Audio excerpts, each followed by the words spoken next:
She filmed TikToks about when your boyfriend lacks ambition while I work to pay our rent, then cheated with a fitness influencer.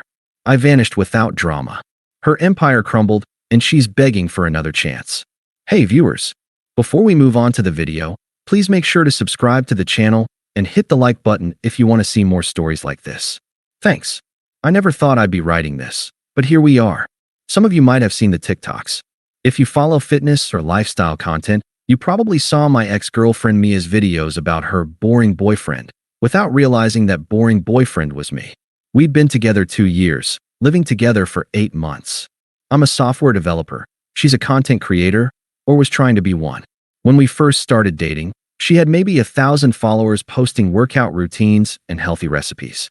I genuinely supported her dream. I helped her buy a ring light, edited her early videos, even appeared in a few of them when she asked. I believed in her potential. That support turned out to be the biggest mistake of my life. It started small. I'd come home from work and find her filming day in my life, content. She'd have the camera rolling during dinner, capturing me eating while she talked about staying disciplined with nutrition. I didn't mind. I wanted her to succeed. But I started noticing she'd position the camera to catch me looking tired after work, or she'd ask me questions right when I was focused on something else, then film my distracted responses. Babe, you're being weird about the camera, I said one evening after she'd filmed me for the 3rd time that day. I'm just documenting our life, Jake. Couples content does really well. But you're not posting couples content. You're posting your content with me accidentally in it. She rolled her eyes. You don't understand social media. Everything doesn't have to be so planned and fake. I should have paid more attention to that eye roll. She'd started doing it a lot, especially when the camera was on. The shift happened gradually.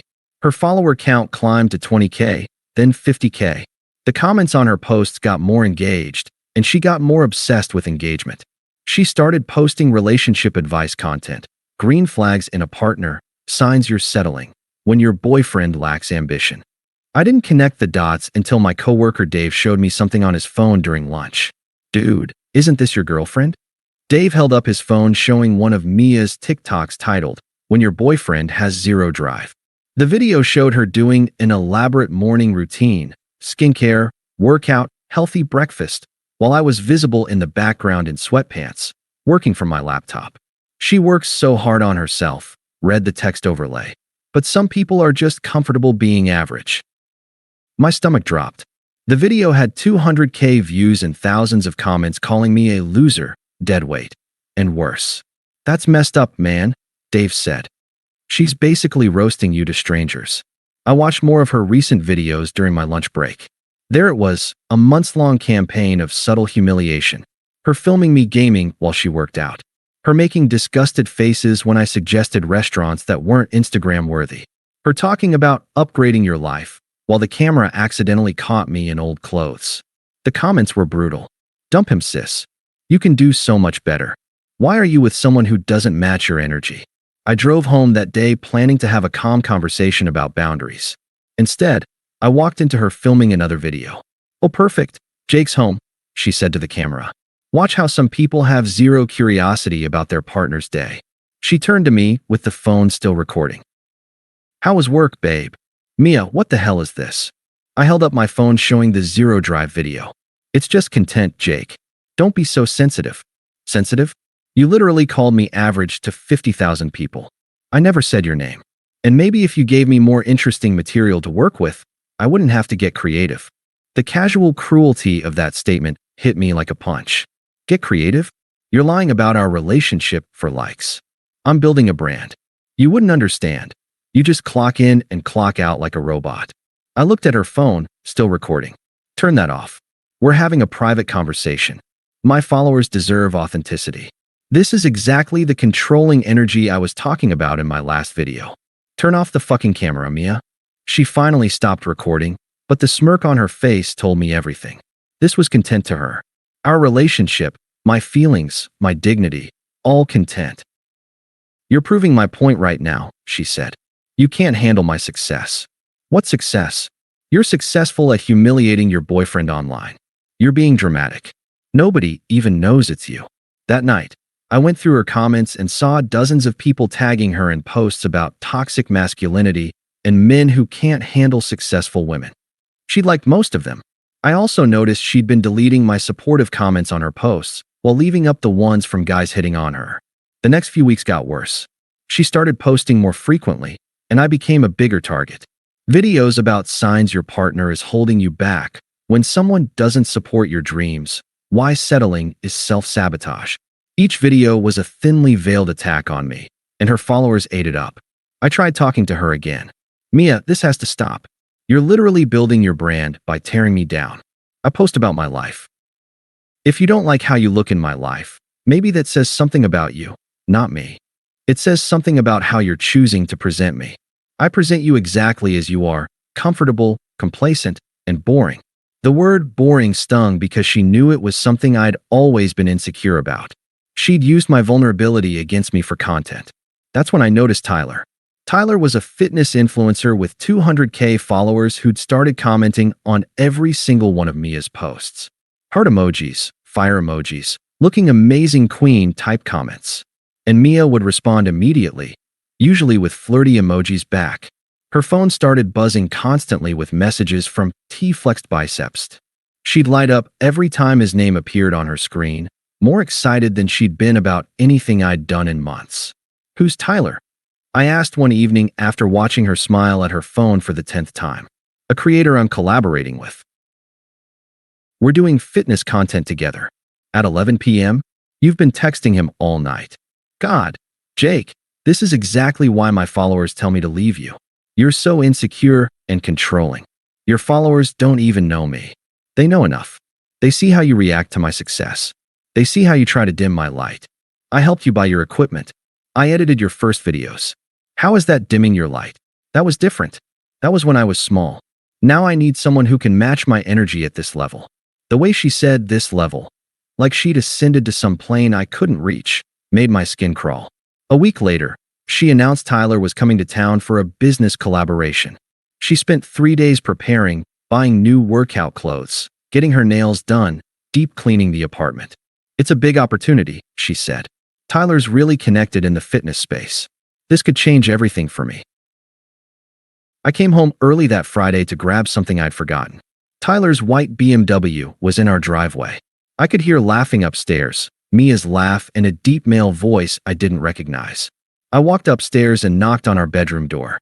Mia, Jake, you're home early. She appeared in the doorway, hair messy, face flushed, wearing one of her new sports bras. Behind her, I could see a guy with the kind of physique that screamed lives at the gym. Shirtless, cocky smile, the works. You must be the roommate, Tyler said, not bothering to put on a shirt. I'm the boyfriend. Or was. Jake, it's not what you think, Mia said quickly. We were just filming content for my channel. What content? I don't see any cameras up there.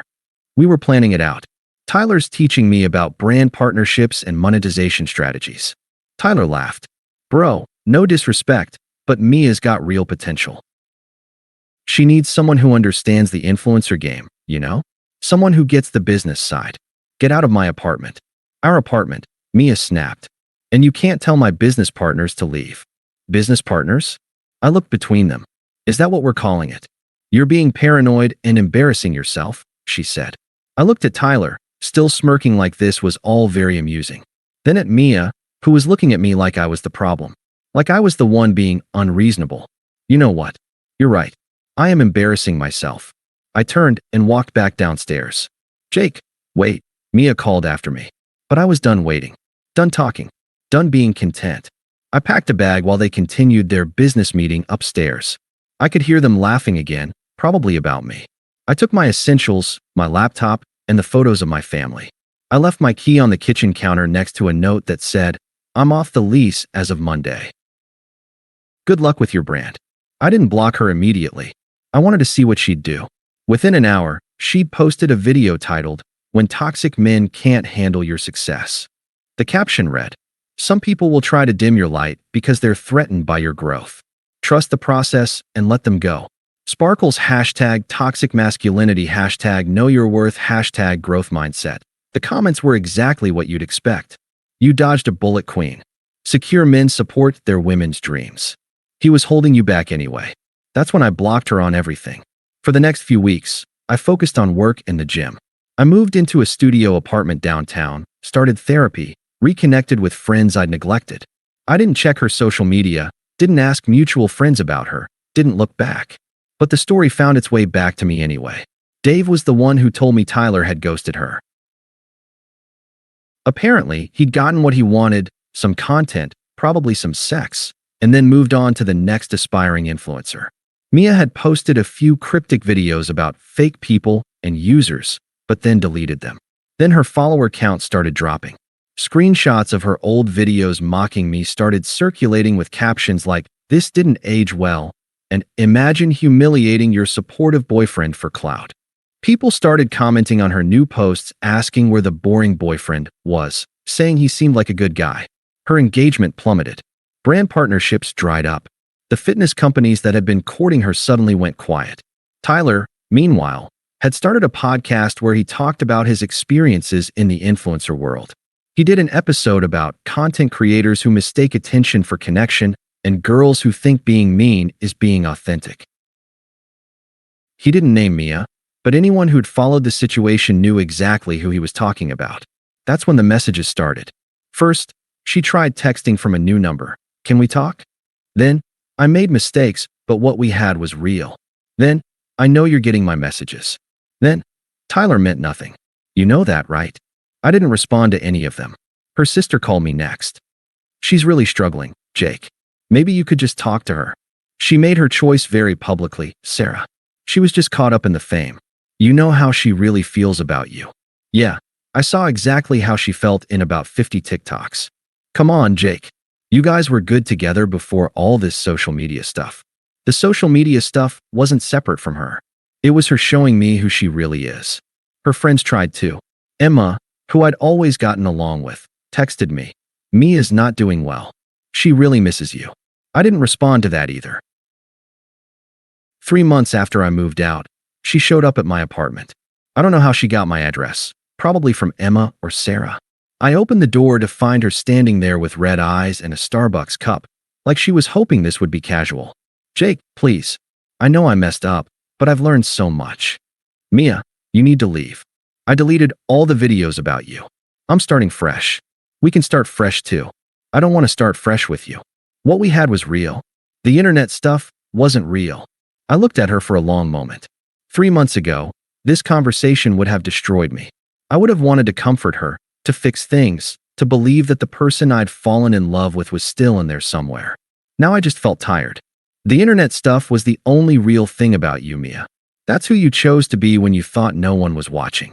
That's not fair. You filmed me without consent. You mocked me to strangers. You cheated on me and called it business. Which part isn't fair? She started crying. I was stupid, okay? I got caught up in the attention and the followers, and I lost sight of what mattered. But I know better now. You lost sight of what mattered? Mia, you used what mattered as content. You turned our relationship into a punchline for views. I can change. I want to change. Good. Change for the next guy. I closed the door. She knocked for another 5 minutes, then finally left. 6 months later, I ran into her at our mutual friend Lisa's birthday party.